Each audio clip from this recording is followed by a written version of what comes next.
Et quand la tristesse arrive, je sais tu es là, toujours près de moi. Déjà vendredi, bienvenue à votre émission La Victoire de l'amour. J'espère que votre semaine a été belle, comme on le fait tous les vendredis depuis un bon moment déjà. Et c'est toujours tellement intéressant ce qu'il y a à nous dire. On rejoint le bon doc, Gilles Lapointe.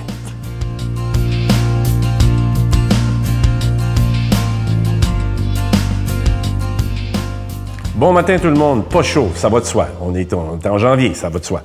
La santé, 5 points à retenir. Quand j'ai commencé ma pratique en en 74, écoutez, ça fait 40 ans, ça va de soi. On me demandait, il y a des gens qui me demandaient, Doc, ouais, mais j'aimerais ça prendre ma santé en main, est-ce qu'il y a des choses que je peux faire pour m'aider? Alors, tu te poses la question au point de vue santé, qu'est-ce qu'on fait de travers? Pourquoi perdons-nous la santé? Pourquoi 85% des maladies aujourd'hui? Puis c'est prouvé, ça, là. C'est prouvé, ça. 85% des maladies sont causées par le stress négatif.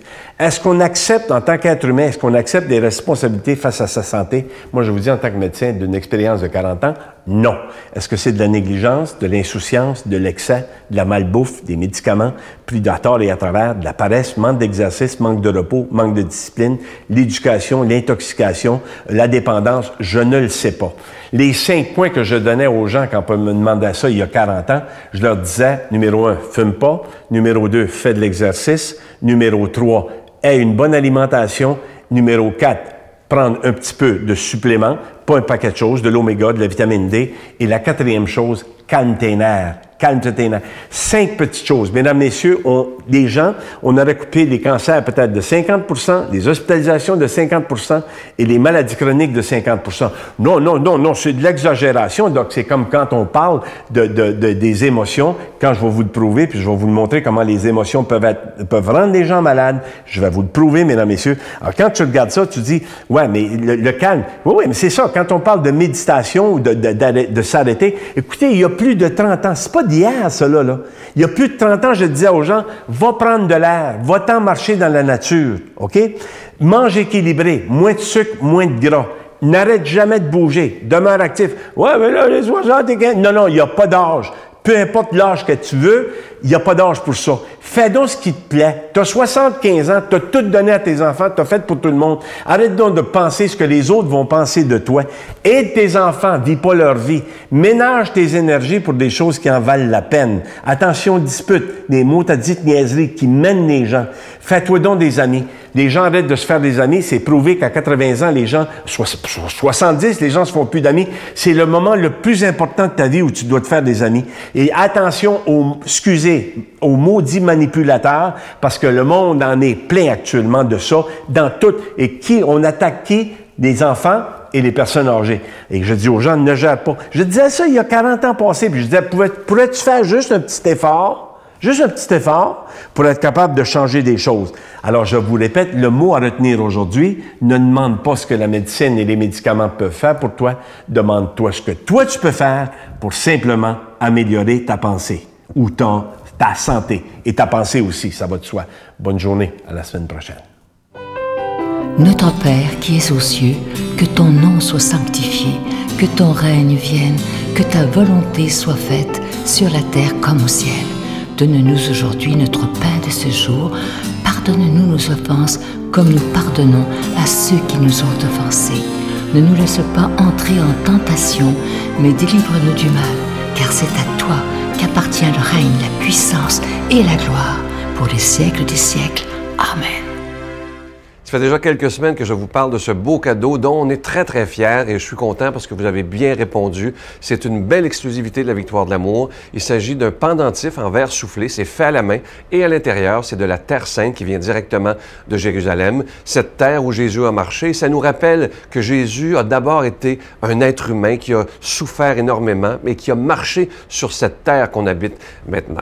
Je vous rappelle que c'est avec un don de 25 $ si vous en voulez un et avec 40 $ si vous en voulez les deux. Et on vous envoie aussi un reçu pour fin d'impôt. Je vous rappelle que c'est fait à la main. C'est donc en quantité limitée et c'est pas des machines qui le font. C'est parce qu'évidemment, il faut mettre la terre dedans, sceller ça après. En tout cas, bon, ça a été compliqué, mais c'est chose faite. C'était un rêve que j'avais depuis des années de vous offrir ce cadeau du mois. Alors, je vous donne l'adresse. La Victoire de l'amour, casier postal 120, succursale Boucherville à Boucherville, le J4B 5E6. Je vous la redonne. La Victoire de l'amour, casier postal 120, succursale Boucherville à Boucherville, le J4B 5E6. Également par téléphone, par carte de crédit du lundi au vendredi de 9h à 16h dans le 514-523-4433, 523-4433 ou sans frais le 1-888-811-9291, 1-888-811-9291 et aussi sur notre site Internet, le www.lavictoiredelamour.org. Je vous remercie de tout cœur de donner des mains à la Providence. Merci de votre prière, parce que c'est grâce à vos dons, évidemment, qu'on peut continuer à proclamer la parole de Dieu. Dans quelques semaines, ça fera déjà 19 ans, imaginez.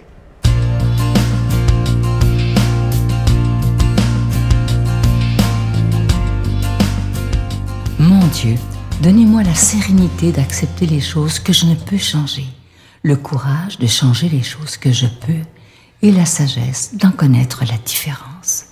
Amen. Parole de Dieu, parole de vie. Aujourd'hui, pour la proclamer, cette belle parole, on va rejoindre Daniel Gilbert.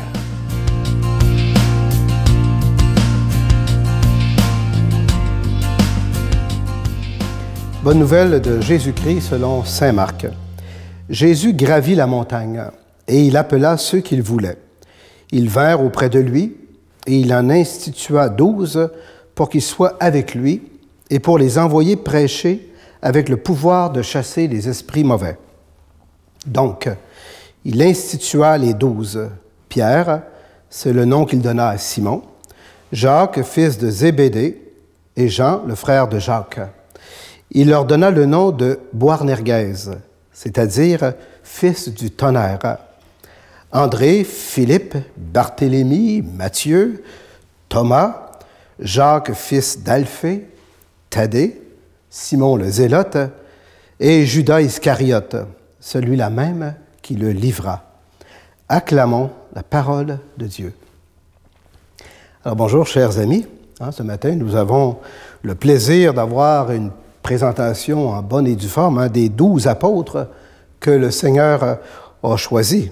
Vous savez, des fois, on essaye de les nommer, les 12, puis il nous en manque toujours un ou deux. Alors, je pense que c'est une belle occasion ce matin de se remémorer l'esprit un peu, et pourquoi pas les apprendre par cœur. Mais vous comprenez qu'au-delà de l'énumération de ces 12 personnages, qui vont d'ailleurs marquer l'histoire du christianisme, bien sûr, il est bon de comprendre pourquoi Jésus les a choisis. D'abord, on voit que Jésus prend le temps d'aller à la montagne pour faire ce choix-là. Pas pour rien, vous savez, un peu au hasard. Ça, c'est une référence directe à Moïse. Moïse qui va sur la montagne, lui aussi, pour convoquer le peuple de Dieu. Alors Jésus, on peut dire qu'il est la figure du nouveau Moïse, en quelque sorte. Alors, il vient fonder lui aussi un peuple nouveau.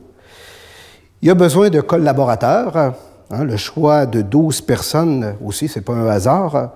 Le peuple d'Israël, on le sait, a été fondé sur les 12 fils de Jacob, les 12 tribus d'Israël, comme on les appelle souvent.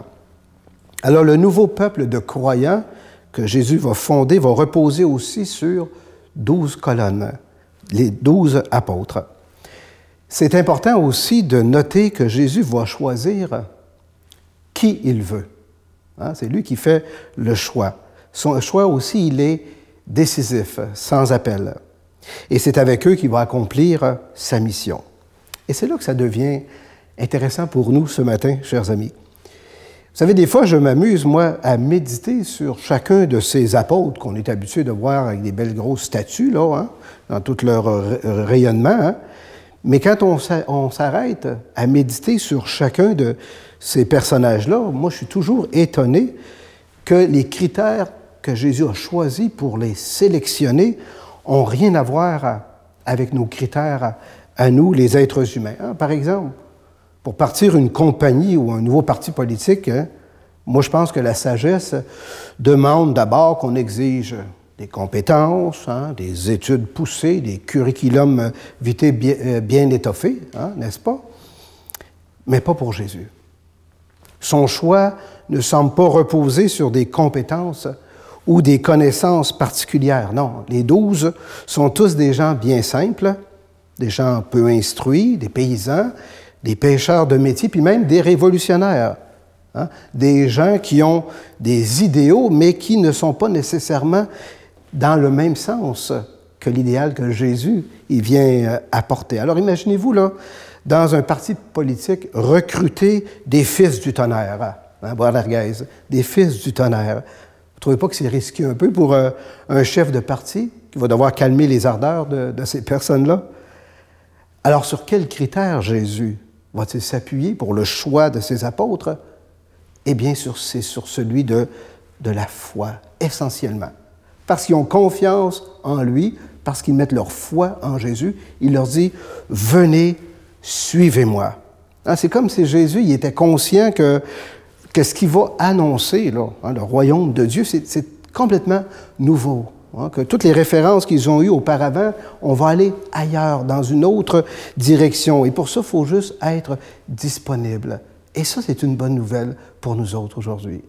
Bien des gens se disent « Ah, moi, je ne suis pas digne de suivre le Seigneur. Et puis, est-ce que le Seigneur, il veut que hein, je fasse partie aussi de sa gang? » Bien sûr, parce que tout ce que ça prend, c'est avoir un petit peu de foi, puis de confiance en lui. Moi, le jour que j'ai répondu à l'appel du Seigneur, là, je connaissais à peu près rien de l'Église et de toute cette structure-là, mais j'avais rencontré Jésus, le vivant, sur ma route, et lui m'a enseigné tout ce que j'avais besoin d'être enseigné pour pouvoir annoncer sa parole. Alors, c'est ça que je demande au Seigneur pour vous ce matin.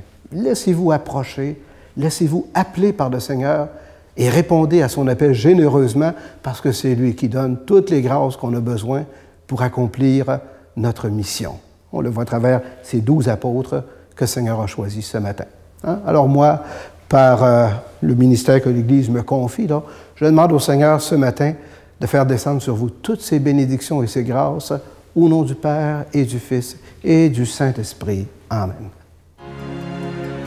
Je vous salue Marie, pleine de grâce. Le Seigneur est avec vous. Vous êtes bénie entre toutes les femmes, et Jésus, le fruit de vos entrailles, est béni. Sainte Marie, Mère de Dieu, priez pour nous pauvres pécheurs, maintenant et à l'heure de notre mort. Amen.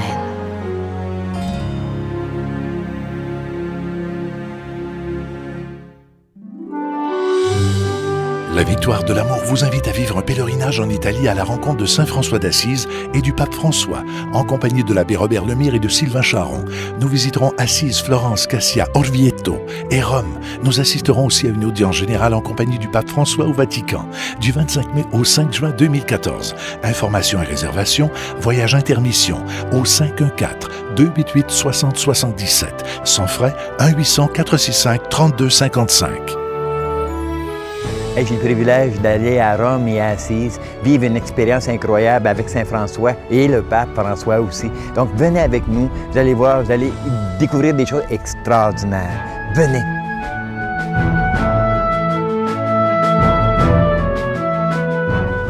Je vais vous laisser avec une très, très belle pensée. Écoutez-la bien parce que ça fait beaucoup réfléchir. Ne dites jamais « j'ai encore le temps » ou « peut-être la prochaine fois », car c'est ce qui provoque « c'est trop tard ». C'est tellement important. Alors aujourd'hui, si vous avez prévu de faire quelque chose, pourquoi attendre de dire « je vais le faire demain puis après-demain ». Non, faisons-le aujourd'hui et vivons notre vie pleinement pendant qu'on est en vie et en santé. C'est tellement important. On pourrait prendre cet objectif-là aujourd'hui. Arrêtez de remettre toujours au lendemain. Il y a tellement de gens qui ont ce défaut-là. Si on a des choses à faire, on les fait aujourd'hui. Après ça, c'est fait. Je vous souhaite une belle journée. À demain. Bye. Vous savez que souvent dans la société, on s'imagine que c'est difficile d'être en affaires et de rester honnête. Ça existe. Ça existe et c'est difficile. Je pense toujours la différence entre l'intégrité et l'éthique. L'intégrité, c'est dire la vérité, puis l'éthique, c'est dire toute la vérité. La Victoire de l'amour remercie de tout cœur les Résidences Soleil de leur accueil si chaleureux.